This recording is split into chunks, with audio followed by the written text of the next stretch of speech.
Salve, salve comunidade do Oração Ação! Tudo bem com vocês? Fraternidade do Oração Ação, comunidade como unidade, fraternidade. São palavras fabulosas, ideias fabulosas, nutritivas, fundamentais então para todos nós que nos sentimos tão esvaziados, desanimados, ensombrecidos com a sombra do mundo. A gente se preocupa com ser ou não contaminado com os vírus materiais e não nos preocupamos com esses tenebrosos vírus mentais. O pessimismo, a desesperança, a tristeza são vírus mentais que precisam ser observados, frente aos quais nós precisamos ser fortalecidos.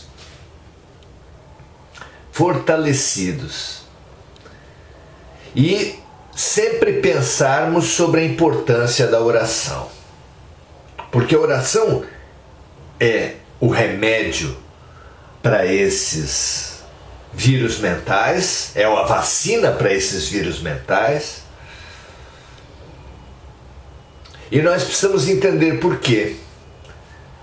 Os mais céticos sempre questionam a respeito da oração, mas será que Deus não sabe o que a gente está precisando? Todos eles, inclusive os céticos e os ateus, sabem que Deus sabe. Mas se Ele sabe e não ajuda, é porque Ele não é bom. Não necessariamente. Os pais, nos estágios iniciais da vida escolar de seus filhos, sabem a resposta para os problemas e nem por isso os resolvem. Não é verdade? Por quê? Porque sabem. Porque não são bons? Claro que não, porque eles sabem da necessidade dos filhos enfrentarem os seus problemas para crescerem. Não é assim? Poderíamos todos nós nos isolar permanentemente da vida social em busca de não nos vermos contaminados pelos vírus no mundo. Podemos fazer isso ou, ao contrário disso, fortalecer, buscar as práticas de nos fortalecer. Melhor alimentação, melhor respiração, melhor relação com o corpo, com a natureza em geral. De forma que, nessa boa postura, os aparentes males serão vacinas que nos fortalecerão ao invés de nos enfraquecer. Então tudo depende da nossa atitude. E a oração também é assim. Precisamos então entender basicamente qual é o mecanismo de ação sobre nós da vida sem oração em primeiro lugar. Vamos lá? A vida sem oração, ela é um círculo vicioso. Quanto piores, quanto mais tenebrosos nós vemos como as adversidades em nossas vidas, mais nós nos entristecemos, nos desesperamos, nos deixamos inundar de pessimismo. E quanto mais nós nos desesperamos, entristecemos e pessimistas nós somos, mais situações tenebrosas nós vamos atrair para nossas vidas.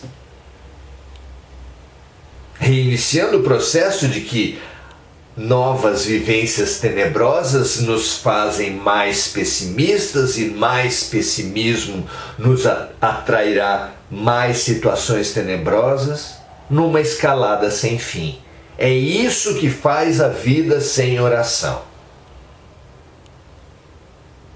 E o que fará a vida com oração? O que é, afinal de contas, a oração?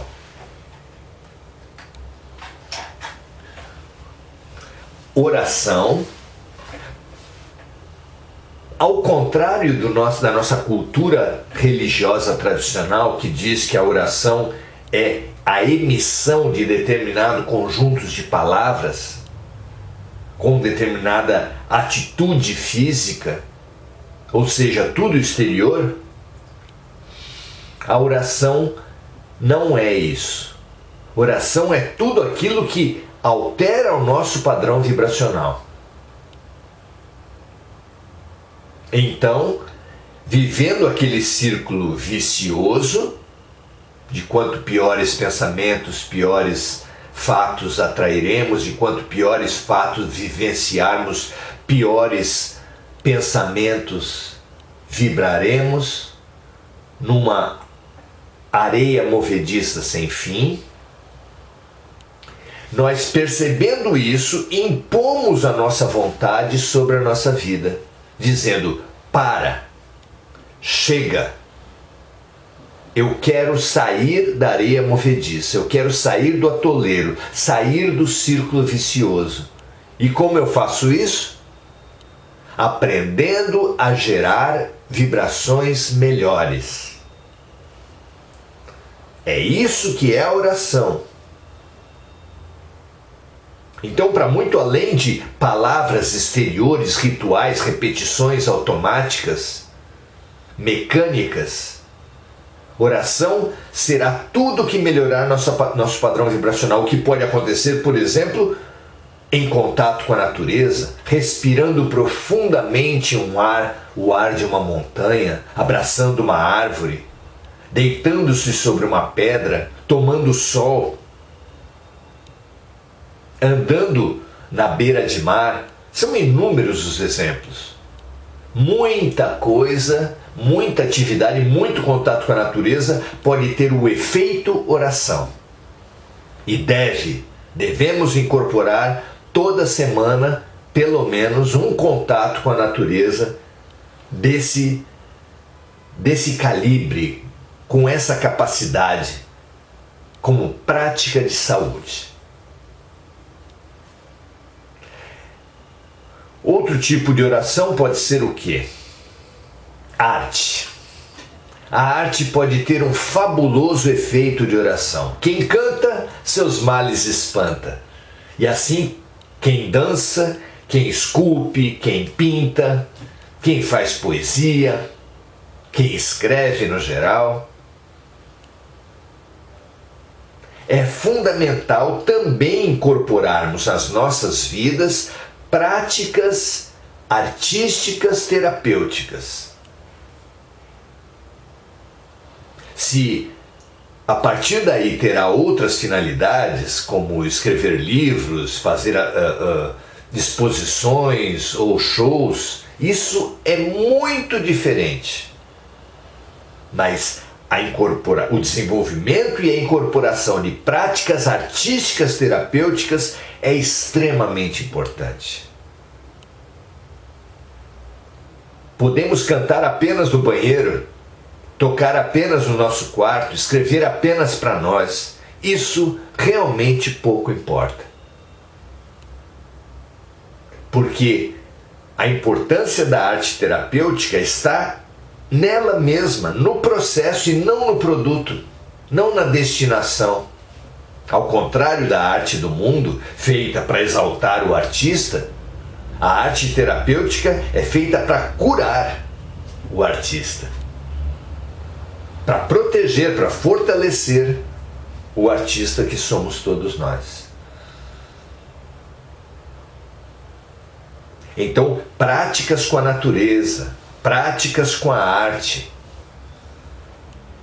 eventualmente orações clássicas tradicionais, desde que estudemos cada verso, cada oração, cada palavra e usemos essas palavras como gatilhos que estimulam imagens mentais, sentimentos profundos. Perfeito.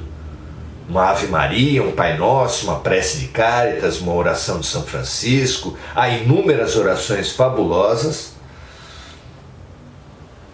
que merecem cumprir essa função também terapêutica para todos nós, mas mediante uma reflexão profunda, mediante a geração de imagens mentais que mobilizem, que impactem as nossas almas. Aí serão orações, senão serão um mero conjunto de palavras.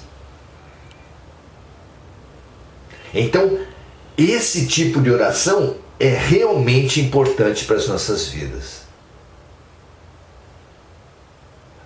Para chegar a elas, porém, hoje, vamos pensar na oração como temos feito. Precisamos nos debruçar ainda sobre a nossa prática de oração tradicional para podermos alterá-la, transformá-la, tirarmos dela uma nova prática de oração. Vamos lá? É o capítulo 1 do nosso Prudente, a Saúde segundo Jesus, que fala das distorções da oração. Distorções da oração, no capítulo 1.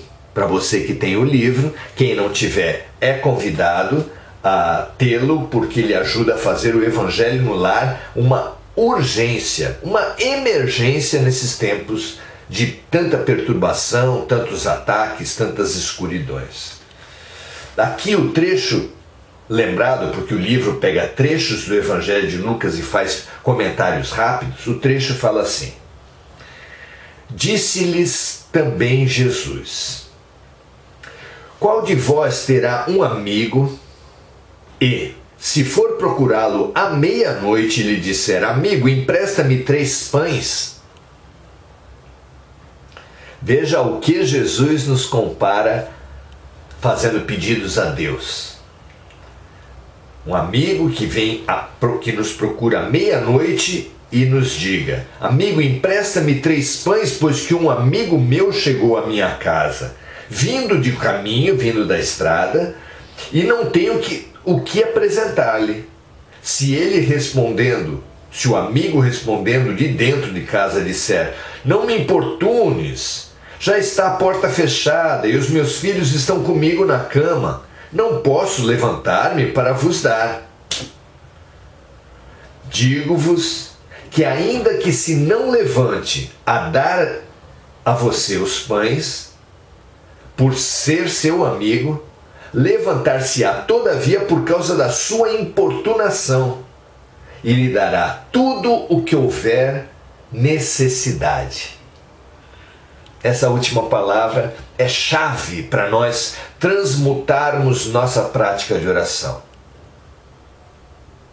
Lembra-nos a fabulosa frase de que Deus nem sempre atende os nossos desejos, mas sempre atenderá às nossas necessidades. Como Jesus nos orienta em outra passagem, ele fala: qual é o pai que o filho pedindo um pão lhe dará uma pedra? Não é mesmo?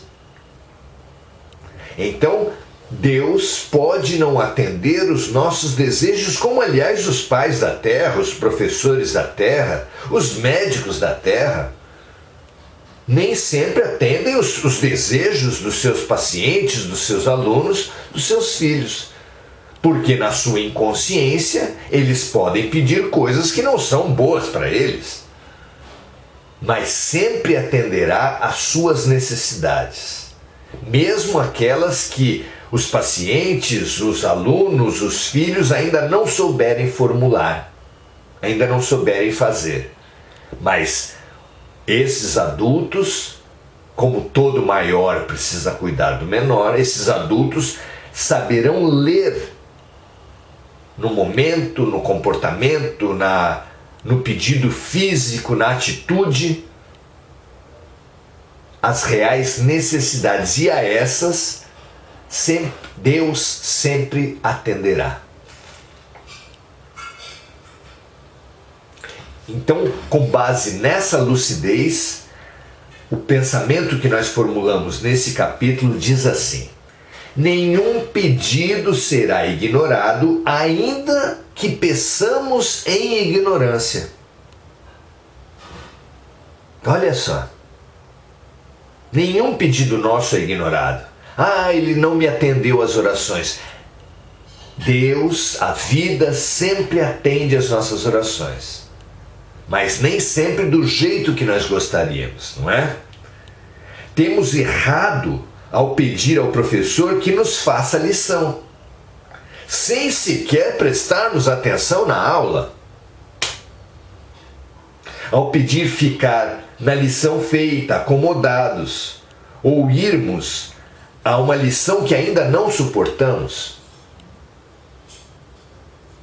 Os nossos pedidos são os esdrúxulos. Nem Deus vai afastar os problemas que são lições fundamentais, que são remédios exatos, porque jamais faria isso, isso seria descaridoso. Nem nos permitiria acomodarmos-nos nas lições já aprendidas, porque o perfeito educador, ele nos quer sempre em movimento, sempre em crescimento, nunca na acomodação. Nem também atender nossas ansiedades e nos colocar lá na frente, onde para situações que nós não ainda estamos preparados, o que nos levaria ao fracasso, não é? Sempre, porém, seremos atendidos. Se solicitarmos fins quando deveríamos pedir meios, querendo não ter problemas quando precisamos coragem e lucidez para enfrentá-los, receberemos o que necessitamos, não o que desejamos, ainda que isso pareça desatenção. Se pedirmos insistentemente o que não necessitamos, podemos ter nossos desejos atendidos em nosso próprio prejuízo, pois sofrer as consequências de nossa teimosia pode ser fundamental tratamento para essa auto-obsessão. Aprendamos o quanto antes a lição da confiança e da sintonia, também ensinada por Jesus. Diz ele: busquemos o reino dos céus e sua justiça, e tudo mais vos será acrescentado. Como tudo, precisamos estudar. Como todas as passagens do Evangelho, nunca poderemos pretender dar a resposta final, mas damos alguma reflexão estimulando os seus estudos.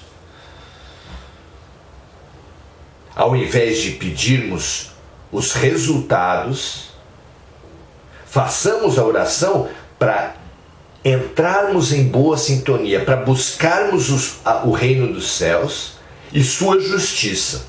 Como assim sua justiça? Pediremos por acaso que Deus puna os errados? É essa a justiça?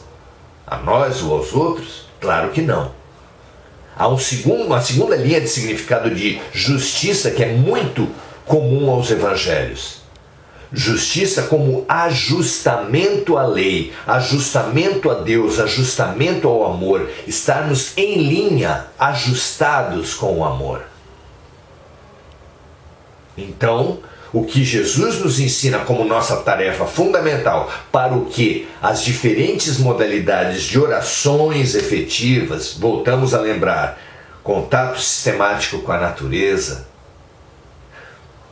expressões artísticas que nos elevem o padrão vibracional, orações e práticas espirituais não exteriores, mas mobilizadoras do nosso universo interior, como a meditação, a oração bem realizada. Essas práticas são fundamentais para as nossas vidas e através delas é que nós buscaremos o reino dos céus. Mas não basta apenas essas práticas de elevação do padrão vibracional.